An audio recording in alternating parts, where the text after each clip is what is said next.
Un homme s'agenouille devant sa petite amie, les larmes aux yeux, et la supplie de lui prêter 2000 yuan pour sauver la vie de sa mère. Cependant, la femme préfère donner un pourboire au serveur plutôt que de donner un seul centime à son petit ami. Sous l'influence néfaste de son amant, elle est convaincue que son petit ami n'est qu'un spéculateur sans scrupules. Elle ne se rend pas compte que ce geste lui fera perdre à jamais l'homme qu'il aime depuis 7 ans. Alors que son compagnon, désespéré à cause de ses 2000 yuan, s'apprêtait à vendre son sang, elle s'amusait avec son amant dans un bar. Lorsque l'homme a enfin réuni la somme nécessaire à l'opération de sa mère, le médecin lui a annoncé qu'il était trop tard, sa mère était décédée. Ces 2000 yuan ont été la goutte d'eau qui a fait déborder le vase. Une infirmière a soupiré, si vous étiez arrivé une demi-heure plus tôt, vous auriez peut-être pu la sauver. Face au corps de sa mère, cet homme est tombé dans un désespoir indescriptible, rongé par le remords. Imaginez, alors que sa mère était en train de mourir, il pensait encore à organiser une fête d'anniversaire pour sa petite amie. Et cette femme l'a laissé mourir pour 2000 yuan. Car dès le début, elle lui avait menti, prétendant être dans une situation financière difficile. Chaque fois qu'ils allaient à l'hôtel, au restaurant ou à des activités de divertissement, elle exigeait un partage strict des frais. Elle lui reprochait même son appétit et le forçait à payer plus. Lorsque cet homme est rentré chez lui, le cœur brisé, il a trouvé sa maîtresse dans leur appartement. En voyant l'homme entrer, elle l'a accueilli avec hostilité et l'a accusé de l'avoir exploité pendant les 7 années où ils avaient vécu ensemble, en ne payant que la moitié du loyer. Elle a exigé que l'homme rembourse 7 ans de loyer à sa petite amie. Sa petite amie s'en est également mêlée,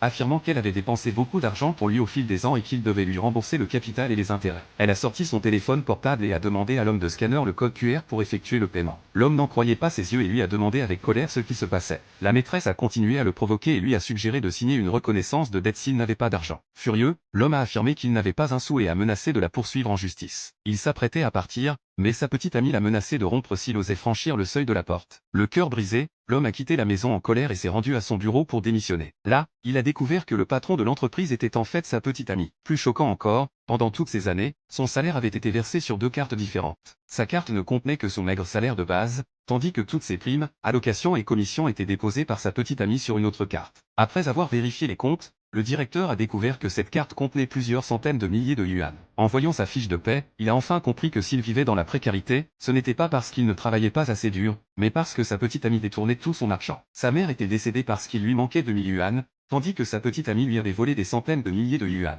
Après avoir appris la vérité, cet homme s'est reproché d'avoir été trop naïf et a détesté la cruauté de cette femme.